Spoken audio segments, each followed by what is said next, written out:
PTI के बुजुर्ग senator आजम स्वाति बदसूर हुकूमती इंतकामी कार्रवाइयों के निशाने पर हैं। कोयटा में आजम स्वाति के जिस्मानी रिमांड का आज दूसरा रोज है। बेटे ने बलूचिस्तान में दर्ज FIR खत्म करने के लिए बलूचिस्तान हाई कोर्ट में दरखास्त दायर कर दी।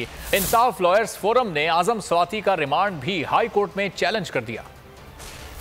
सर्द मौसम, शदीद बीमारी, कैदोबंद की सोबतें, इंतकामी कार्रवाइयां बदस्तूर आजम स्वाति का सबर आजमा रही हैं। आजम स्वाति के रिमांड को दूसरा रोज बुजुर्ग सेनेटर बदस्तूर कोयटा पुलिस की तहवील में। जुडिशल मजिस्ट्रेट ने आजम स्वाति को 5 रोजा रिमांड पर पुलिस के हवाले किया था। पीटीआई सेनेटर के खिलाफ 27 नवंबर को थाना कचलाग में FIR दर्ज की गई थी। पुलिस ने 4 दिसंबर को पेशी के मौके पर 10 रोजा रिमांड FIR खत्म करने के लिए बलूचिस्तान हाई कोर्ट में दरख्वास्त दायर कर दी गई। दरख्वास्त आजम स्वाति के बेटे उस्मान स्वाति की जानिब से दायर की गई।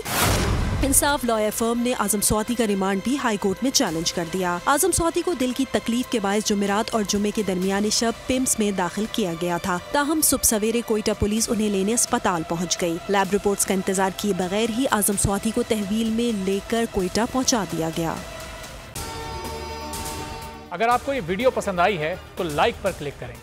तारीख में पहली बार इमरान खान, आसिफ अली जरदारी, शहबाज शरीफ, मरियम नवाज, मौलाना फजल रहमान और बिलावल भुट्टो सब एक साथ जलवा रहे हैं सिर्फ बोल पर।